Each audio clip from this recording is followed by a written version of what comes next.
Hello, everybody. Thank you for coming out. The ESIG and CBAE was really excited to put on this event, and thanks to all of our great speakers. I wanted to introduce Alex Kragie, who's going to be our moderator today. He is a program director with the Coalition for Green Capital, where he oversees Green Bank creation and operations work on a range of different CGC projects. From July 2016 to June 2017, Kragie was the acting executive director of the Montgomery County Green Bank, the nation's first local green bank.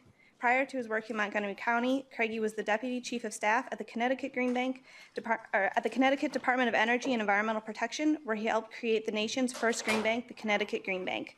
Kragie earned his MBA from the Yale School of Management and his BA from Dickinson's College. Let's welcome Alex. Thank you. Thank you, Sydney. Let me turn on my mic here. Is that better? There we go. Thank you, Sydney. Thanks everyone for coming out here. We were just commenting how it is quite nice outside, and you're in this dark little room with us. So we'll do our best to make it worth your while. Like Sydney said, my name is Alex, and I am a 2016 graduate of the Yale School of Management. And this was the room I took my last final in, so it makes me a little uncomfortable. I'm a little freaked out. But I think I can get over that to give us some entertainment here today and let our guests really drive the conversation. So just to give everyone a sense of what we're trying to accomplish here, we're going to have a Green Bank 101 and a Green Bank 201. And so the 101 is that everybody's going to go around, we're going to do a lightning round, everyone's going to just tell a little bit about their organization. We're going to assume that there are two people in the room who think that a green bank is something that finances marijuana in Colorado. And we're going to correct that notion for them. And then what we're going to get into is a little bit about the operations of each organization that's represented here today. What they're focusing on right now, where they're going, where they're headed. And we really want to give these organizations the chance to shine through their wonderful members who have decided to take part in this today. And then we really do, we're only supposed to give, I think, 10 minutes for Q&A, but we'd like to blow that out. We'd really like this to be we're in an intimate space here. We've got relatively, we've got a group of people who I can tell immediately are interested in the subject matter. We want to make sure that we get everyone involved in the presentation if they want to be at some point. So with that, I'll start off this lightning round of Green Bank 101. What is a green bank? For everyone, if there are folks in the audience who aren't familiar with the concept, Green Bank is an organization that seeks to increase the flow of investment into clean energy and energy efficiency markets. And there are a lot of different ways to do that, and that's the rub. Every single green bank has a different way of tackling this problem.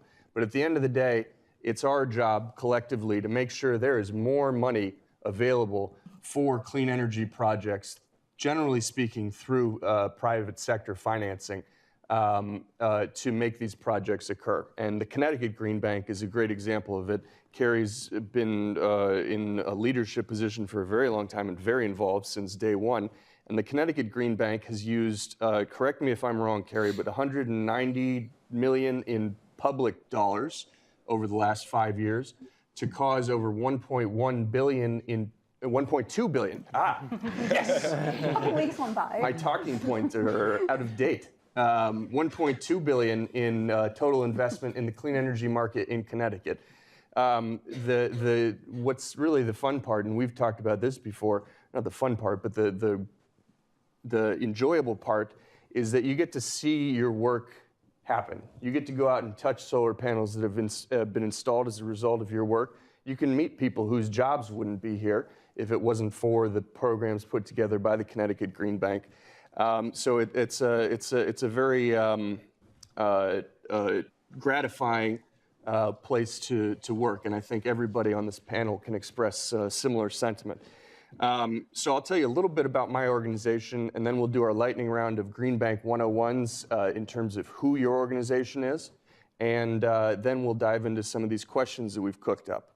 So my organization is called the Coalition for Green Capital.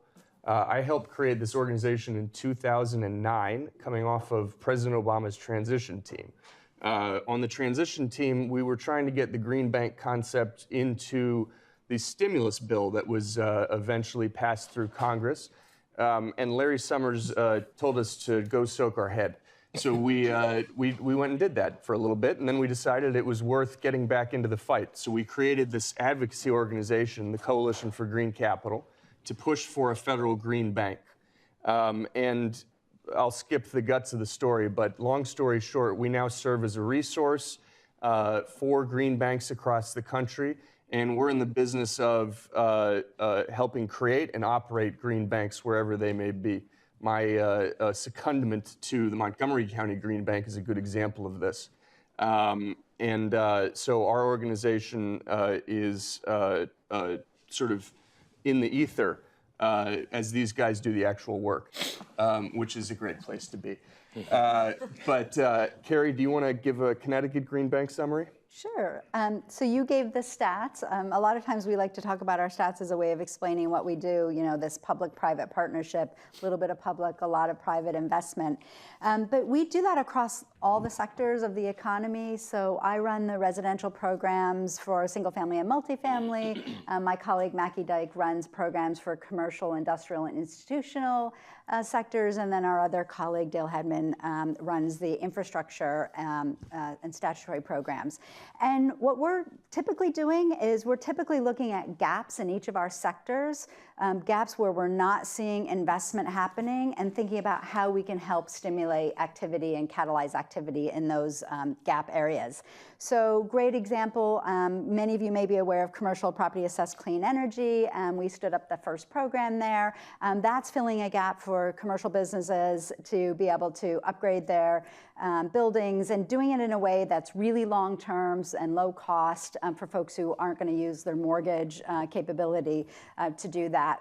So that's been a really successful program. In the residential space, we're again filling gaps. We're not trying to compete with where there's already a great market. So right now, residential solar is really mainstreamed. When we started, it wasn't, and so we had a couple of solar programs. We graduated those off in 2015. Now our focus is on unsecured energy lending across anything you might want to do in your home with your local lenders, and we've taken the credit spectrum way down. We're down at 580 FICO, 50% debt to income ratio. So we're really trying to open up and broaden access. And we also have a low income targeted lease and loan product for the solar side, because we're really focused on, we've had great success in solar for the more affluent folks. How do we drive that into lower income areas? So those are some examples of some of the programmatic strategies that we use, and we're very outward facing.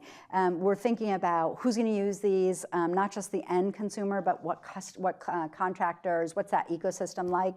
And so we're trying to come up with strategies that work for the companies installing who are trying to make money, the end customer who's trying to save money or do something to green up their building, and we're trying to work for the public policy goal, and really importantly, we're trying to make it work for the investor. So we're kind of triangulating amongst, well, those are four, so that's not triangulation. I don't know what that word is, but that's how we think about markets. Great, and in the spirit of trying to put the cart back before the horse, let me tell you who Kerry is. So Kerry is the vice. I said it. What's that? I already said it. I run the Resi you gave programs. a brief, yeah. Kerry, but this deserves a little bit more detail. Kerry's the VP of Residential Programs at the Connecticut Green Bank, and she's got responsibility for the portfolio of single-family and multifamily clean energy financing programs at the organization, as well as low to moderate income initiatives. We'll skip all the rest. Jess, let me do this right this time. Jessica, pardon me. Jessica was my classmate at Yale, and so I'm butchering her name because that's how I always knew her. But Jessica is an associate on the New York Green Bank's investment and portfolio management team, where she supports the origination, evaluation, execution, and monitoring of scalable clean energy and energy efficiency project investments across New York State.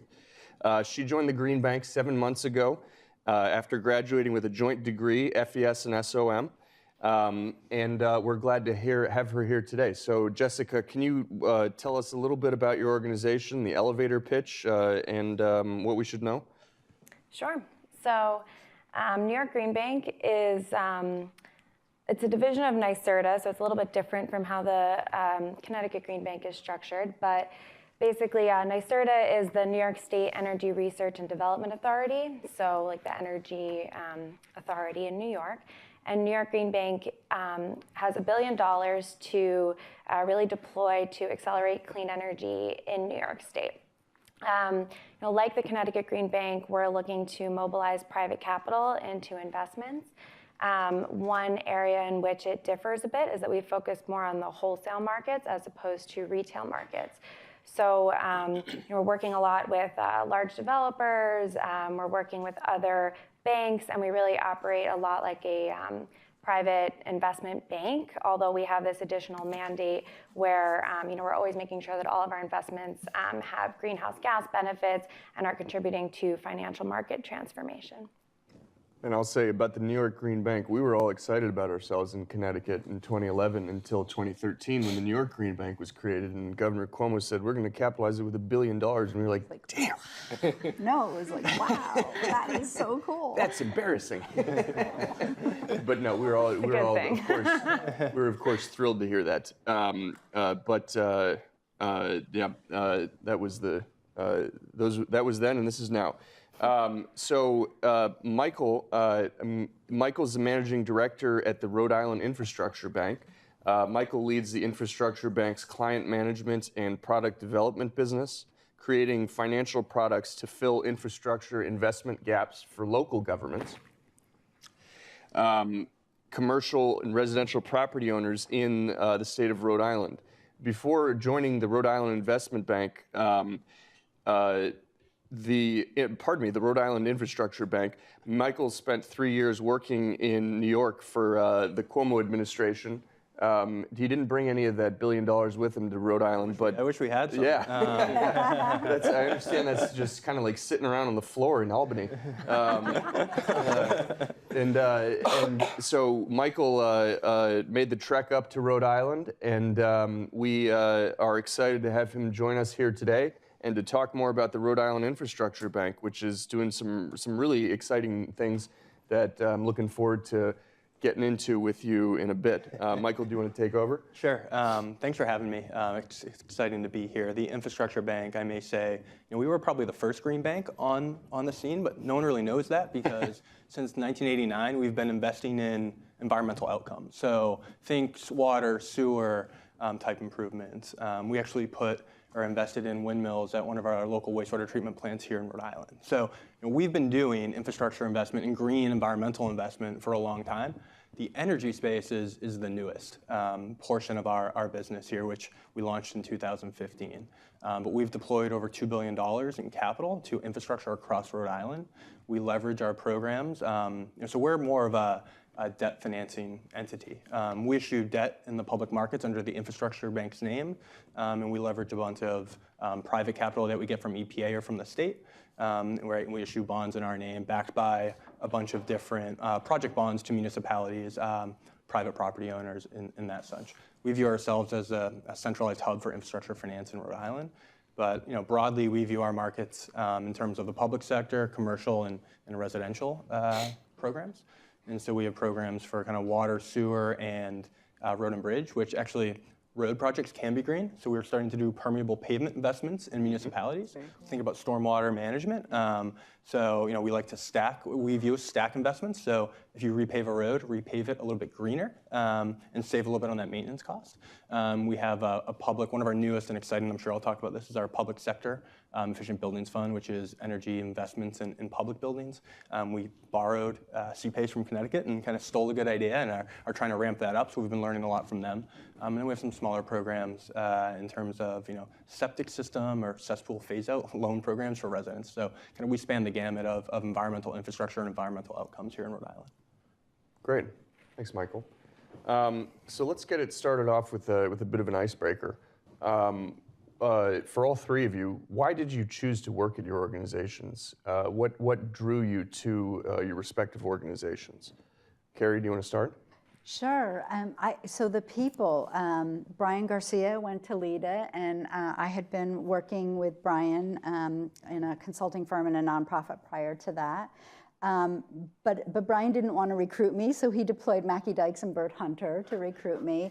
Had many, many conversations. And I think the clincher was, I was out to lunch with Bert, and Bert said, look, you have a lot of experience, I have a lot of experience. It's time to give back. You are at a point in your life where you're never going to get a better opportunity in government that's entrepreneurial. It's a moment in time politically with the leadership really behind green. So you've already poised to do this. It's time. Commit. Just do it. You can be a 2-year gig. And it was really compelling. I thought about that. And I thought, yeah, there are other ways I could have served the industry. But he was right. Moment in time, take that leap. I never, ever thought I would work in government, but I really don't regret it. It's just been an unbelievable ride because the people are really, we have a lot of passionate people from different sectors and backgrounds, a lot of private sector, so we're really entrepreneurial, and that's a gift. It's a gift. And what Kerry's leaving out is that part of the Connecticut Green Bank experience that she's had is that you too can be successful someday and have a snot-nosed MBA steal one of your programs, as I attempted to do in Montgomery County. We ended up focusing Give them away. Give them away, right. We ended up focusing our initial program in Montgomery County, which is launching in a couple weeks. Is a credit enhancement. It's a loan loss reserve for lenders that are going to be lending to clean energy efficiency properties in the what we're calling the sub-PACE space. So this is something a new area we found, a soft spot underneath the dollar amount at which it becomes viable to do a PACE project. The transaction costs associated with it, anything below, generally speaking, $250,000, $300,000, it's just not worth the brain damage. And so we're stepping into that gap with some local lenders and plugging it, and we're about to kick it off, which is extremely gratifying after all this time. But we based many elements off of Kerry's Smart E program. Michigan. And Michigan Saves, of course. No, I would not leave out Mary Templeton. We've come up with a Frankenstein program in Montgomery County that hopefully will work. Kerry, on that topic, you guys have recently launched a Smart E for electric vehicles. Yeah. And I'm genuinely curious. This is not a talking point. I don't know that much about the program. So can you tell me and everybody else in this room what's going on? So we took that Smarty local lender program, and the state is really focused on electrification of transportation. They have an incentive out there, the cheaper incentive. And they came to us saying, it would be really great if we got more financing involved, because if we can switch to financing, we can flip to financing and remove the incentive ultimately. I don't know if I should say that. If you're Connecticut folks, don't freak out. It's going to be around for a while. So we said, sure, that's a great idea. Our credit unions are really active in car lending, more active in car lending than the other sort of lending. So it was a really great fit. And then when we talked to the dealers, the car dealers, Deep put us on the phone with the car dealers, and they said, the reality is 85% of new cars are leased. But what we're really struggling with is 2 to 3 years, car comes off lease. How do you capture that at the lot? You've got a car in Connecticut. How do you keep it in Connecticut? All these cars are going at auction and being sold into the 2 largest markets, which are New York and California. So you're losing an electric vehicle out of Connecticut that was in Connecticut. It'd be really great if we could have used car financing so we could capture at the lot. And so that's what we did. We went to our credit unions and said, okay, we're not going to do a loss reserve. This is really a pilot. We're trying to get our feet wet. We've got a little bit of money for an interest rate buy down. They're already at low rates. So we buy down to 0.99%, and it supports new or used, but we think the opportunity is really in used. And what really attracted us there too was not just the recapture at the lot, it brings the price point down, and we're really focused on inclusive prosperity. So how can you lower the price point to get more people involved in EVs, whether it's first-time car buyers or low-income, middle-income folks looking to get involved in that technology. So it's great. We're just launching it. Honestly, it's going to be like dealer by dealer guerrilla warfare, or winning them over, hearts and minds, to get them involved in the program, like it is for anything else we do. So it's out there, but we've done like 2 Tesla 3s, and we're like, so not the market we're trying to get to, okay? But we have the product, now we got to go hustle and make it work. Yeah, yeah. Excellent. Well, it's a great idea and exciting to see it. Pilot, we'll see where it goes. I don't see this as a platform for future, but we really just want to learn about the industry. Yeah, so it's another tool that's been added to Brian's favorite slide, and what he tries to explain the Connecticut Green Bank is with a Swiss Army knife, and they have about 15 different little things poking from a toothpick, a nail trimmer, whatever. That's what the Connecticut Green Bank has. So this is the new toothpick in the Connecticut Green Bank. That's exciting. Thank you for giving us a peek into that. Jessica, I'll pass the same question to you. Why did you choose to work at the New York Green Bank? I know very well that I'm sure you had many places to choose from, but you chose New York. What was it about it for you? Sure. So I've had an interest in clean energy since college, and one of the reasons that I came here was really to expand my financial skill set at Yale, in addition to interest in renewable energy and work that I had done consulting related to energy in the past. So that's sort of what landed me on. I interned at the New York Green Bank as a summer associate my last summer here.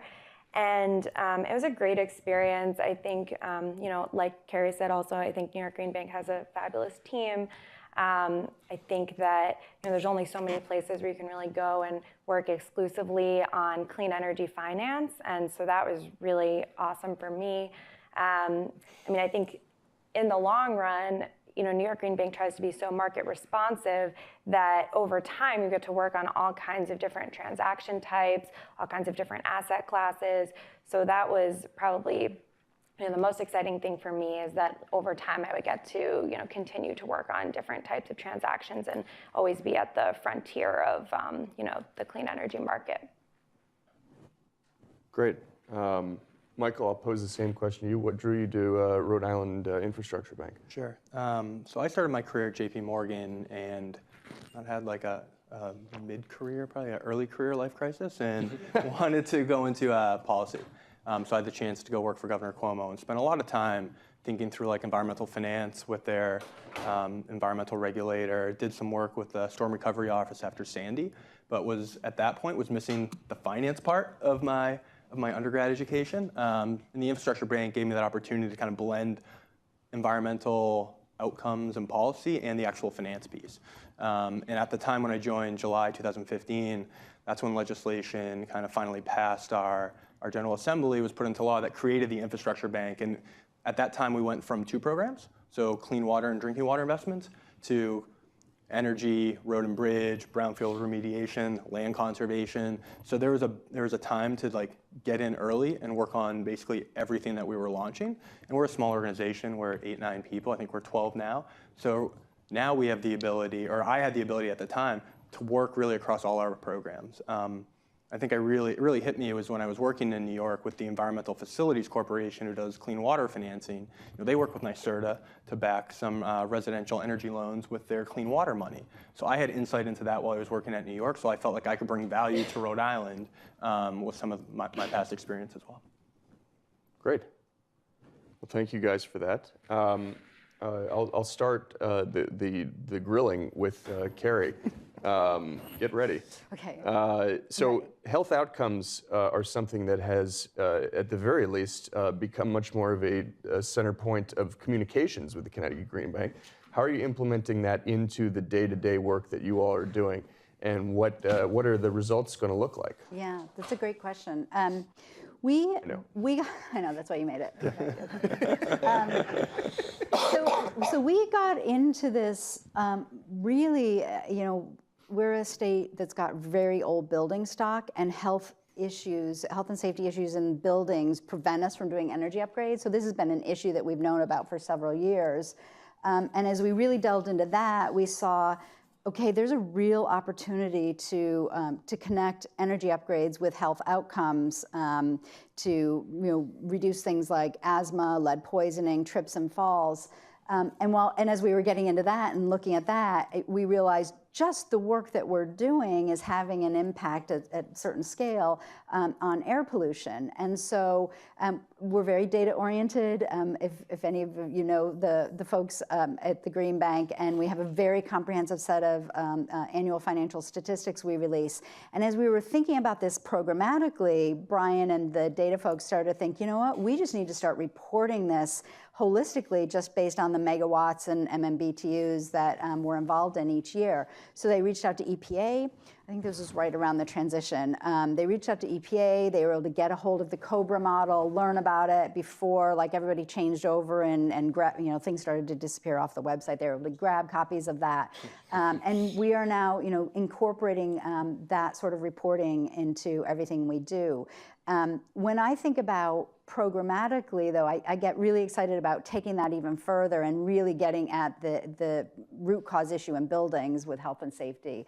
We know in homes in Connecticut, about 25%, maybe upwards of 40% in some of the locations have issues that prevent you from doing any weatherization. And that's a huge issue, right? Huge number of homes. Most of them are concentrated in low-income areas. And in these low-income communities, that's where you see the concentration of asthma and lead issues. So there's this wonderful overlap. So we're working with the public health sector now, Department of Public Health and the Medicaid folks, to analyze what sort of reductions in health expenditures we could have on the public health side while increasing health outcomes, while we're in the home also addressing energy. And so fingers crossed, we're going to be able to prove that ROI case and unlock Medicaid dollars for housing interventions that really are tied to social determinants of health. That's really exciting, a tantalizing possibility. Yeah, really exciting. Oh, that's great. Okay. Michael, can you tell us a little bit about why the Rhode Island Infrastructure Bank chose to pivot toward energy? I know that Governor Raimondo and Treasurer Magaziner were both instrumental in this. Mm-hmm. What was the impetus behind, from a policy perspective and from a practical operational perspective, behind the shift? Yep. And then also, what changed? What did you guys need to start doing? What new skill sets did you have to absorb with that shift? So it was the Infrastructure Bank. We're a jobs program. The economy in Rhode Island just didn't come back as quick as other economies across the United States. So we still had a lot of unemployment in the construction and labor and trades. That was something that the governor and treasurer ran on. That's something that the assembly recognized. It was an opportunity to put people back to work. Like Connecticut, we have some of the highest energy prices here. It's impacting our businesses, right? It's making them less profitable. So how do we help them increase their bottom line to make them more competitive in the global market? The other thing is, our programs are very replicable. So they looked at what we're doing in clean water, our revolving loan fund, what we're doing in drinking water, our revolving loan fund, right? We leverage the most amount of private capital across the United States with those programs.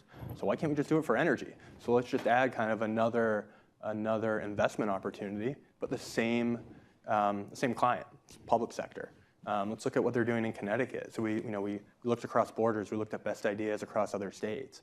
CPACE in Connecticut worked. We have the similar building stock. It's old, right? It's old, it's inefficient, and we have high energy costs. So let's try to replicate what they're doing. We spent a lot of time with the Connecticut Green Bank learning how they run their program, trying to kind of accelerate the investment here. So really it was, our shift was about jobs. It was about increasing economic development here in Rhode Island. Skill set wise, we had to become more outward facing than ever. We had 20 years, 25 years, we had two programs. We dealt with kind of the wastewater treatment operator and the finance director of a city and town. Now we're engaging with residential energy efficiency contractors, solar developers, which we've never dealt with before, commercial property owners. That was something very new. So we really had to rebrand the organization and be less reactive and more proactive. So we're really focusing on kind of how do we work? How do our clients know that we just don't do kind of water investments? We had a drinking water customer come to us and say, I have a dam issue, but you guys can't do dam remediation. We said, well, not in this program, but we have another program for you. But they were so siloed and focused on, they've always dealt with us for this one issue about increasing access to drinking water supplies. not about dam remediation. So, we're trying to be a lot more flexible and articulate in the market about how we can serve you as a customer, and less about programs, less about, trying to fit you in an individual silo. Well, it seems to be working, so. Thank you. Thanks, Michael. Jessica, so the New York Green Bank is famous for its open door RFP policy. It says, if you've got a project that will move the ball forward, come talk to us. And not every project gets financing, obviously, but many do. Lately, there have been, in the previous couple years, there's been a little bit more of a focus on what I might say are discrete policy areas. Maybe that's not the way you guys would want to describe, but I'm talking about like the community solar RFP and some of the more esoteric, the back leverage RFP that recently came out. What's been the thought process organizationally behind shifting to this newer model, and do you expect it to continue in the future? Yeah, it's an interesting question. So just, taking a step back, I can explain a little bit more about like our standard RFP1 process. So New York Green Bank has, this open solicitation for anyone to come with, any financing needs, and it's really broad. So, it covers, various transaction sizes. We've never had these programs that, Rhode Island and Connecticut have been talking about. And that has, you kind of see that in our portfolio, is that it's kind of resulted in just a market-driven portfolio. So, we've been very heavily invested in solar in the past because that's really where the market has been. But, over time, we've seen less need for our financing in like residential solar, for example. And so we know that there's more of a need in certain areas like community solar and like C&I solar.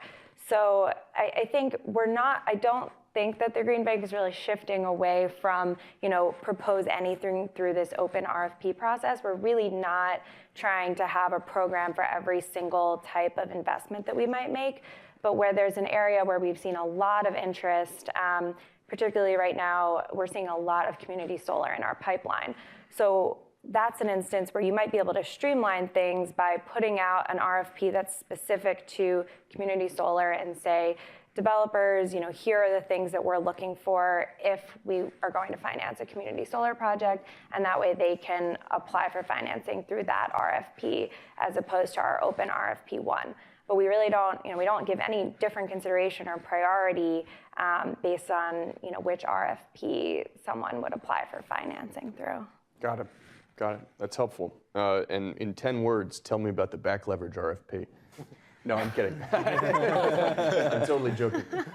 That's impossible. So yeah, right? You're like one person I can't explain back leverage in less than 10 words. Yeah, so. exactly. So check that out online.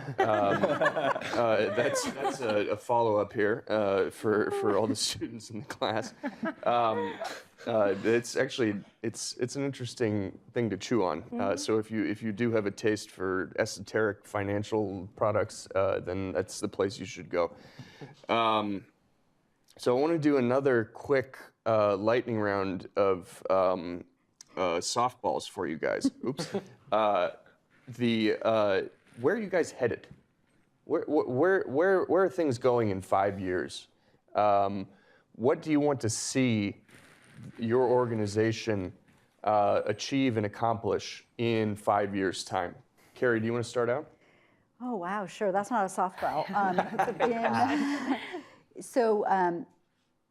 Some of you may know that in Connecticut, we've got really dire budget deficits at the state level, and the Connecticut Green Bank was swept by the legislature in the last budget I think that was released on October 31st.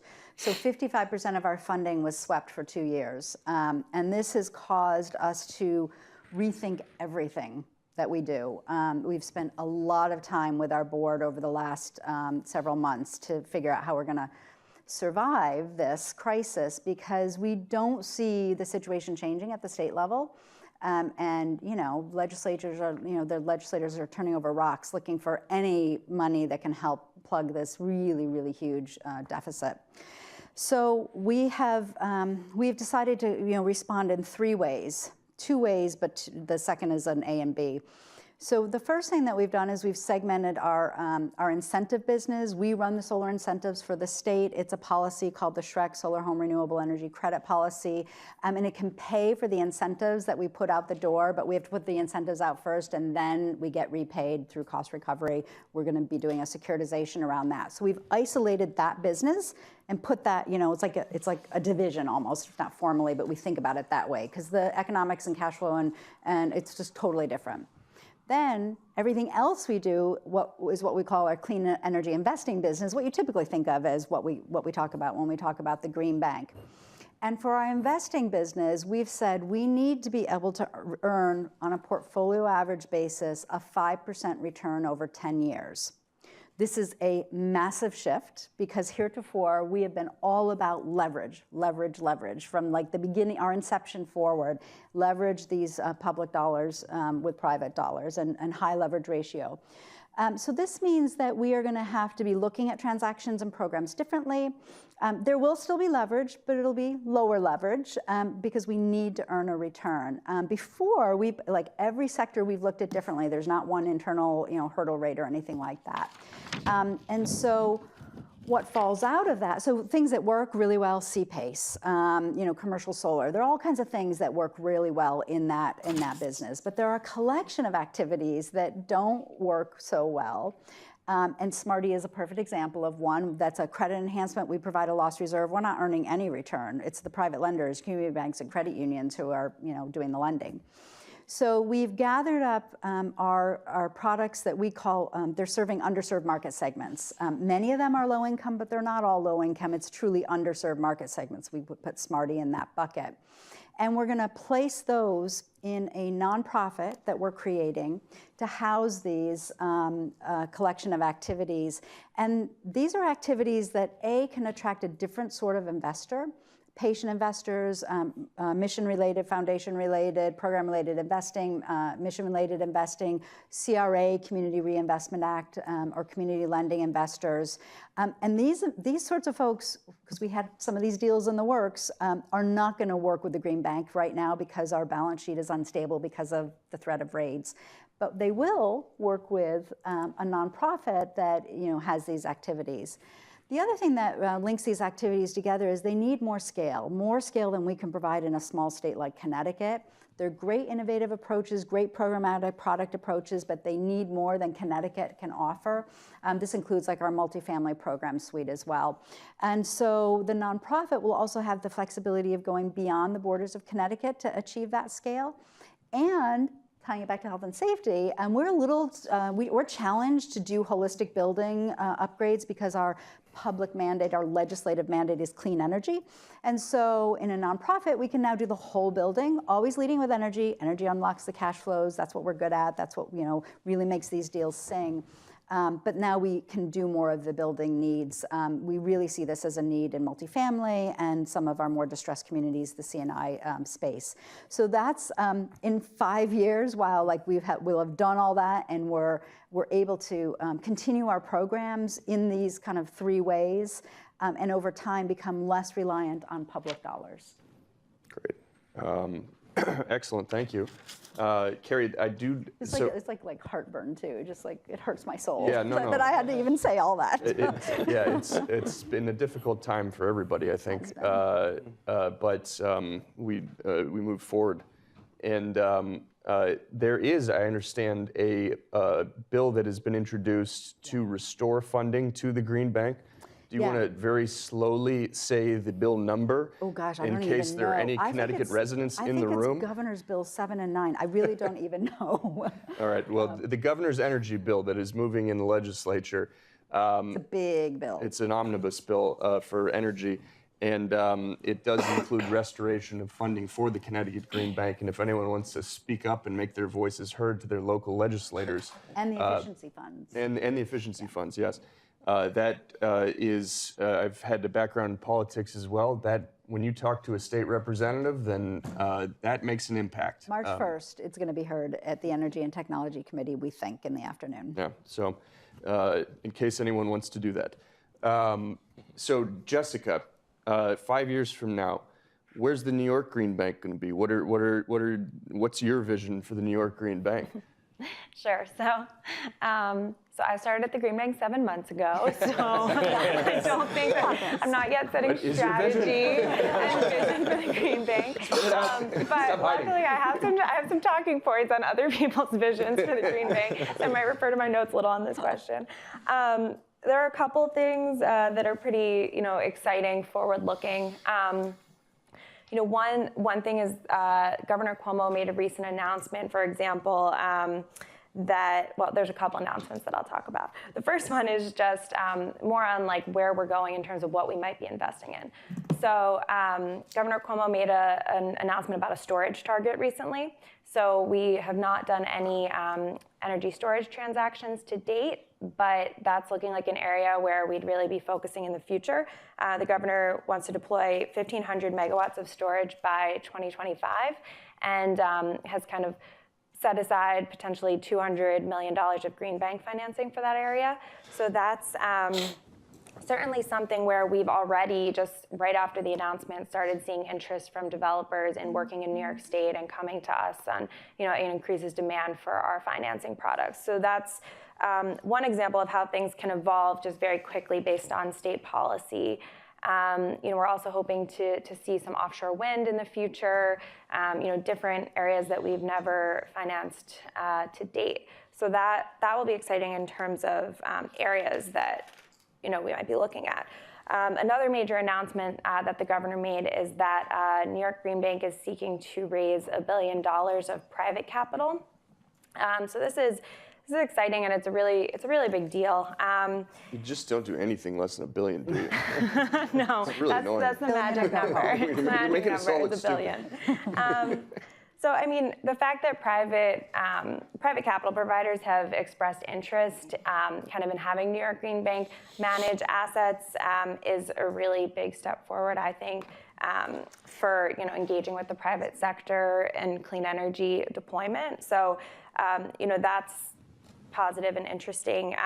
In addition, with the capital, New York Green Bank could then expand to finance things across the nation. So that would be a really big change and maybe a trend that we're seeing kind of expanding outside of state borders because there are some barriers that we've seen with only being able to finance projects that fall within New York State.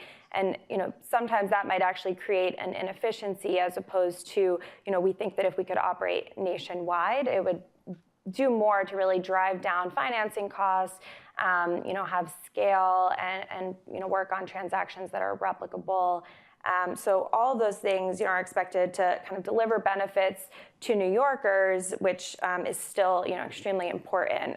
We're using ratepayer dollars, but this would really kind of go along with that trend of becoming less reliant on ratepayer financing.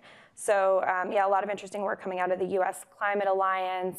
That's kind of how this announcement was made, and I think we'll see where that goes moving forward, but I think there will be a lot of changes in the next few years. Great. Intriguing, to say the least. Michael, do you want to give us a perspective on where you all are headed? Sure. First and foremost, we're going to be delivering our products as efficiently, as effectively as possible, but with our goals of stacking investments. So we're looking at, we're making a strategic investment, I would say, broadly in resiliency. We have an employee who's the state's chief resiliency officer, and it's about investment. It's not about plans. So what we're looking to do is to stack investments specifically in the microgrid area. So I think microgrids in Rhode Island are going to be important. So that's one thing we're evaluating. How do we take the limited capital that we have and deploy it? We're also looking at other market gaps. So the residential sector in Rhode Island, we have residential PACE. We have a statutory authority to deliver a residential PACE program, but being a very small state in New England, we don't think that may necessarily be the right approach. So we're looking around, I'm talking with Connecticut about best models across the United States of how we can bring capital to the residential sector. I would say, again, looking at what Connecticut's been doing in their solar lease or their PPA product, that's something that a lot of small solar developers who are actually really good installers, but don't have those relationships on Wall Street to raise capital. So they lack the ability to raise capital, where we think we have the ability to partner there to really make sure that they install correctly. And some other things, I think what we're seeing in Rhode Island is kind of demand response. Demand response, I think, is going to be important. Our utilities done a great job at reducing demand broadly with efficiency programs, but where they're going and where we see the regulatory structure in Rhode Island going is reducing those peaks and valleys within a day on the energy curve. Am I missing anything else? Good. All right. Great. That's it. So I promised a little bit more than 10 minutes of Q&A, so we'll give that to you. I'd like to open up the floor to any questions, and if there aren't enough questions, I have more.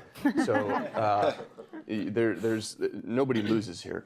Go ahead. Hi, my name's Scott. I'm a first-year MEM student over at FES. Hey, Scott.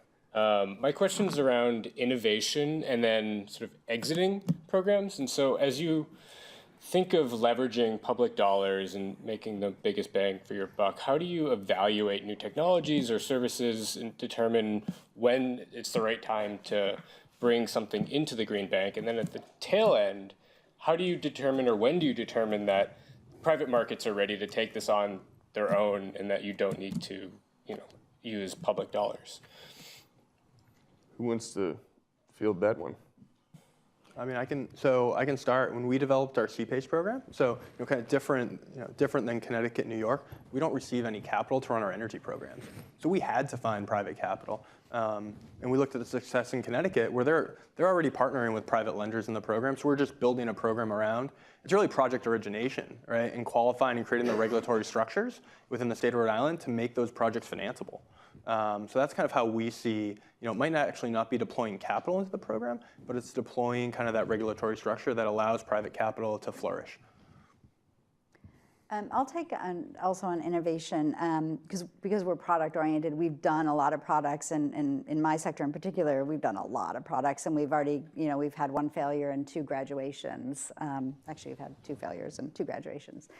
So we're very open to taking risk and innovating. So to your question about when is the right time to get in, when we were starting in 2012, we created 2 different residential solar financing programs. One was a lease and one was a loan. The loan was with Sungage Financial. And that was less about the technology, because solar's proven. Really, it was a market gap. We wanted our independent installers who are getting their lunch eaten by Solar City to have access to financing. Just like Michael said, they couldn't go figure out how to do this on their own, loan programs and lease programs. And so there was very much a Connecticut economic development story there, standing this industry up. And we said to the industry, okay, solar loan, Sungage, that's here to stay. We'll get you started, great. But on solar lease, it's a 2-year fund. You have 2 years to get yourselves organizationally where you need to be so that you could go apply to one of the big, national providers and through their dealer channel. And that lease fund lasted 2 years. We ran out of money, and we launched it in 2013. We ran out of money in July of 2015, had to stop taking applications. We're now managing that on the back end from asset management, and we transitioned those folks over to Sonova and Sunrun and other folks. So that was an exit. Sungage Financial, we were providing a credit enhancement for them to bring their product into the market. We expected that product to be in the market for quite some time, but they came to us 14 months in and said, you know what? We have another source of capital who's willing, $100 million are willing to put behind the product. DC Federal Credit Union, Digital Federal Credit Union, I'm forgetting the name. Digital Credit Union in Massachusetts.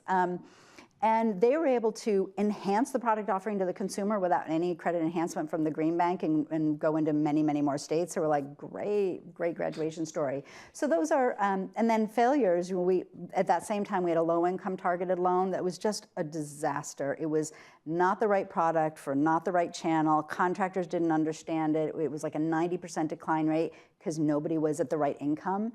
And so it was just a mess. And so, willing to take a risk and then say, oh, okay, this isn't working. We came back around with a different offering because we knew we needed a solution for low income. And so we, took all those lessons and had a different offering and partnered with a company called Posigen to do an integrated solar lease and efficiency package. So those are some thoughts. I can just add like one more thought from New York Green Bank perspective. I mean, as part of our process, when someone submits a proposal, they really have to show as part of that there's a need for New York Green Bank capital. So if it's clear that they don't need us and that there's other banks that are willing to step in, we don't really want to do that deal. And I mean, you kind of see this over time. Like, we joke sometimes with people that we work with that, like, we hope that, like, we will no longer be in business for this product, like, in the future. Like, another private bank, if they're willing to do it, that's the goal, is to move on to then the next thing where we are needed. Planned obsolescence in finance. That's new. Yes. Hi, I'm Sarah. I'm a second-year joint degree student between the School of Forestry and the School of Management. And I'm wondering, a lot of times when people think about how they can improve, their primary thought about either water or electricity is to go through their utility. And a lot of these programs sort of run against the typical utility business model. So I'm wondering how in the different states you partnered with utilities to reach out to potential customers of your products, and what are some lessons learned from your experience doing that? We partner. We don't try to compete. We try to be complementary. It did, in the residential space, take almost 4 years to get there, in a lot of the directives from DEEP. But we really do try to be complementary. In the commercial space, CPACE is, it's got a very, interesting niche in the market, larger size projects that are a nice complement to a utility-run small business energy advantage program, which, by the way, utilities came to us and asked us to help capitalize. So we're partnering with them almost on the back end, almost as a banker, to raise capital for that program. We try to, when we talk to the market, we try to include the utility incentives in the project economics. So that is almost like, because that's how you're talking about it, that forces them hopefully to go to the utility and get those incentives that are available to them. I think that it's an ongoing, battle's not the right word. You have to really put time into continuously engaging with the utility staff to be sure that they're aware of the programs, because they're talking to customers every day. And at the staff, management may be okay with it, but if the staff is not really engaged with these financing products, then you're just going to see a lot of incentives with not a lot of financing. And that's missionary work, and it needs to be done like every single day of every year for many years to come, probably, is how we think about it. I've seen a lot of utility green bank interactions, and it is, you generally get to a positive place, but it's always, at the beginning of the relationship, it's like being two dogs in a dog park. Practice. Sniffing around and eyeing each other warily. Interesting getting to know you times. Yeah, and you just hope the bigger dog doesn't maul the smaller one. Right. But that's generally how it starts. But from across every single green bank, there's not a single totally dysfunctional relationship with the utilities, I'm proud to say. We look at common goals, right? So National Grid, so we're lucky, we really only have one utility in Rhode Island, this National Grid. And so we try to find that common goal, which, with working with their efficiency team, is, right, increasing the amount of efficiency that gets deployed in the market, right? So we complement, kind of like Kerry said, our public buildings program is a long-term, low-cost financing program for municipalities. So it allows municipalities to make deeper investments, comprehensiveness, so think HVAC and lighting, not just lighting. So we can get some of those savings that would not have been able to be put forward with a traditional utility kind of on-bill financing program. So we'll be able to complement and both achieve kind of similar goals. Jessica, do you have anything you want to say on that? I could. I don't work directly with utilities, just because it's more my colleagues at NYSERDA who are doing kind of a lot of that work. But Governor Cuomo is reforming the energy vision. REV is really kind of all about trying to get better interaction and kind of everyone working together. So it's happening in New York. Trying. In the gray sweater. Thanks. Question, I guess, as quasi-governmental agencies, how you balance sort of the interests and needs of the other bureaucratic agencies and sort of the sense of independence that you have as having money to deploy into the market, and sort of how you navigate that, those conversations, and kind of who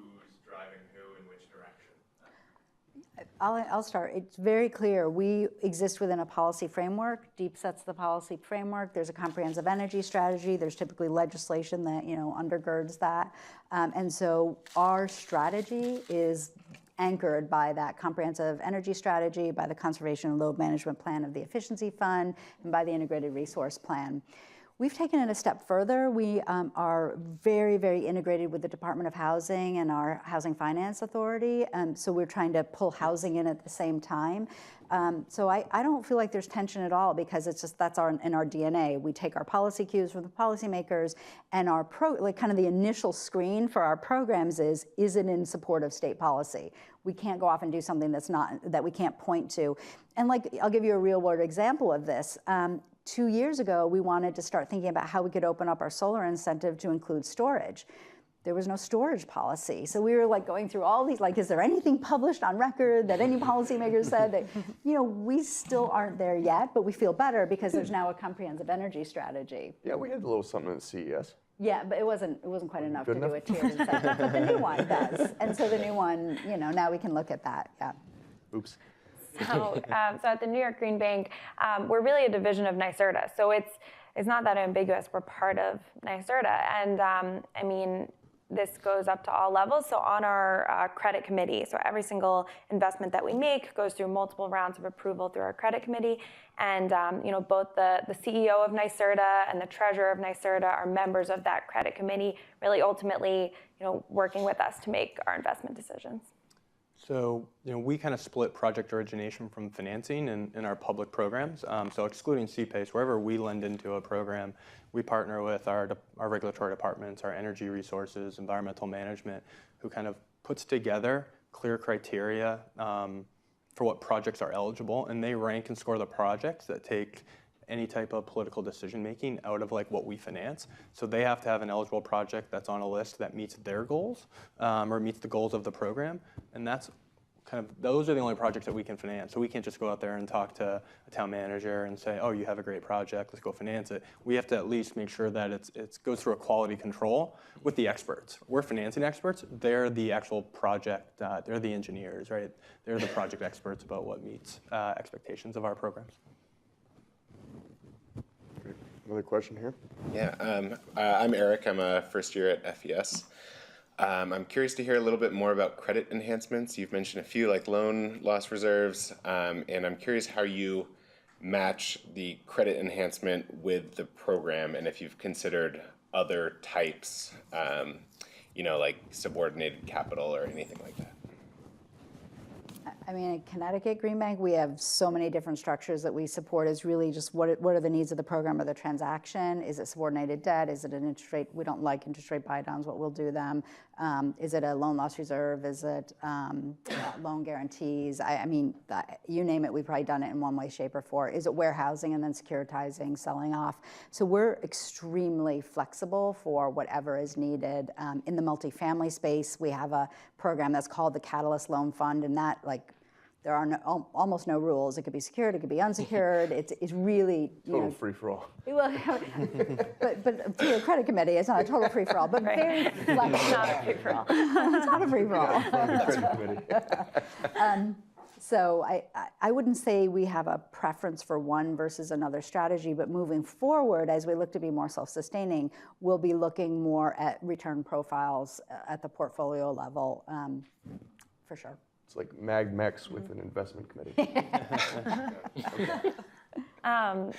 Yeah, similar. New York Green Bank can provide credit enhancements, and it's kind of all over our RFP as an option. We haven't done as much of it lately. I think part of it is if you're already looking at the risk profile and considering an investment. In a lot of cases, it just makes more sense for us to be the direct lender because when you're the direct lender, first of all, sometimes they really need the capital, and there isn't another bank that is involved in a particular deal.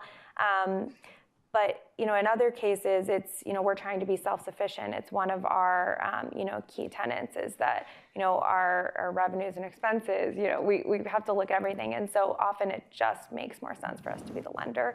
So, but we're looking at products where there would be credit enhancement. Yeah, and go ahead, Kerry. Well, so I was just going to mention, there in one of our multifamily programs, we have become the lender of last resort because it's just a part of the market that nobody else is touching. It's co-ops and their structure very complicated. So yeah, that's another example of being a direct lender, not even sub-debt. So generally speaking, across green banks, there's a trade-off between leverage and financial self-sustainability, for lack of a better word at the moment. Forgive my god-awful handwriting.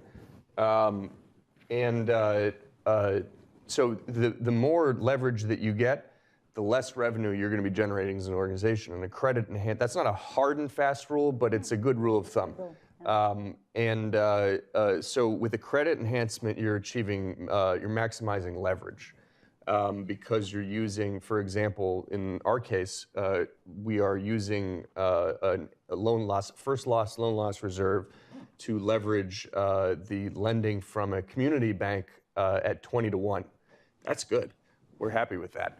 And by the way, I forgot to tell you that, 20 to 1. Yeah, we're 22 to 1. Damn it. Neil. Maybe 20 out of it.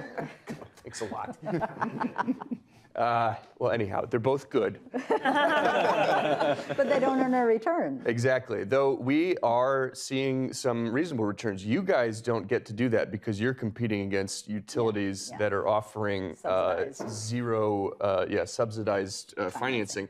We get to assess a small fee on the total project, which brings in some revenue. So that tips it a little bit back toward balance, but it's very, very, very hard to find the right balance in the green bank ecosystem.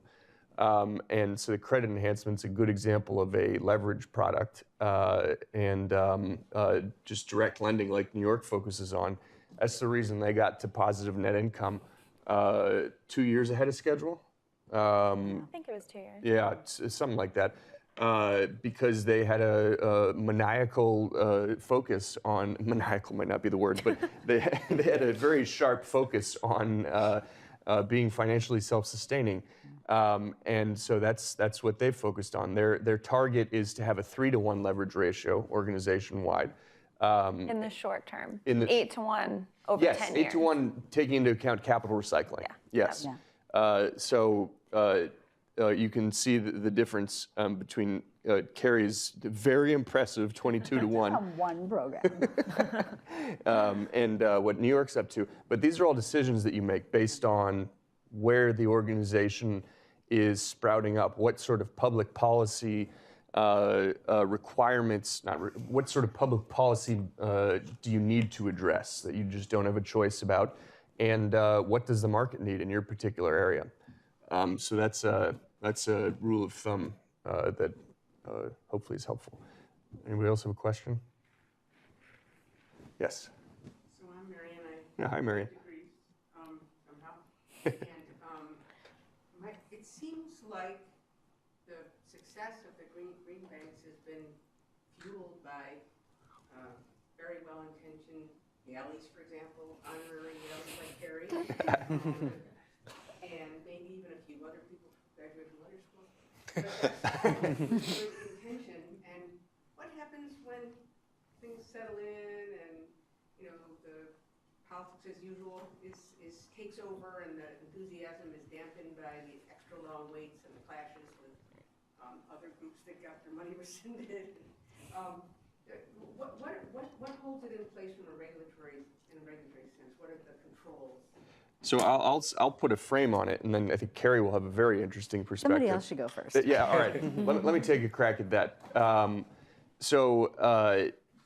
Good intentions are useless, as everyone knows, generally speaking.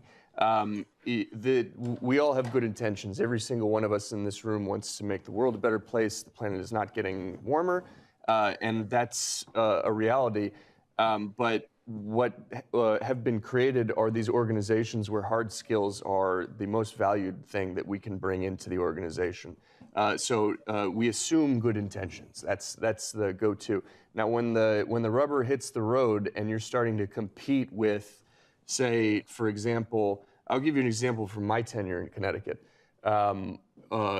With the Connecticut Energy Efficiency Fund, there's kind of a I wouldn't even say frenemy.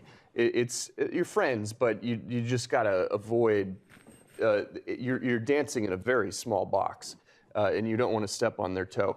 When it really comes down to it, I think what we can say in Connecticut is that what is that great Franklin quote? We hang together or hang separately. I can't even. You know what I mean, though. Yeah, most assuredly, we will hang together. If we do not, I'm butchering the quote, but yeah, but you get my point. So it's generally a group. It's viewed as one constituency. There are specific needs that each organization has in carrying out its day-to-day work, but generally speaking, you can present a relatively united front when somebody's trying to take your money. Kerry, do you want to put a little further color onto that? Well, on attracting people, I would say, you said it really well, Jessica. There aren't many places where you can work on this if you really want to concentrate on this. I mean, so even though, we got rated, we still have a high demand for any job openings or internships or things like that. So maybe that's reputation, and maybe that carries us for some amount of time. The how do you withstand the political winds? That's a real challenge. Just look at Reggie and look at Reggie states, right? Are you in or are you out, New Jersey? Or it's a real challenge that none of us should take for granted, because any state is potentially, an election or two away from a very different environment. I do think the We're Still In movement, has, the subnational work is important, and there is a constituency behind that. So I think that gives me some hope on some stability. But I do think we have to understand, both federally and in each state, it's its own story, and you just don't know. You can't take for granted. So you have to develop constituents who are going to fight for you. Yeah. I don't know how you guys feel about it. Can I jump in real quick and say something further on that? In the spirit of kind of looking into the future like we were doing before, there's also a really attractive opportunity to create independent nonprofit green banks that aren't reliant on government funding necessarily. You always want to get buy-in, but if you can set up an organization that doesn't necessarily rely on government funding, then that's an attractive opportunity. It's not going to be right for everywhere, but you're starting to see examples of that pop up. For example, in Nevada, the Republican governor of Nevada, Brian Sandoval, just signed legislation to create the Nevada Green Bank. Actually, it was a few months ago, but we'll say just signed for our purposes. And that is going to be this independent structure. And the question is, of course, where does the capital come from? And there are a number of different ways to solve that. So what I think that you can anticipate going forward is maybe the formation of more independent, technically unaffiliated, loosely affiliated with government green banks that can be a little bit more nimble in terms of avoiding the political winds.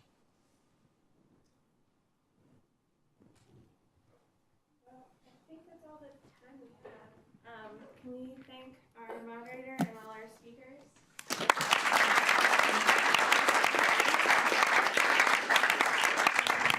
If anybody is going to be joining us for the dinner afterwards, please find Sam, and we'll leave it over. Thanks, Sydney. Thanks to you so much for putting this all together. Thank you. Yeah.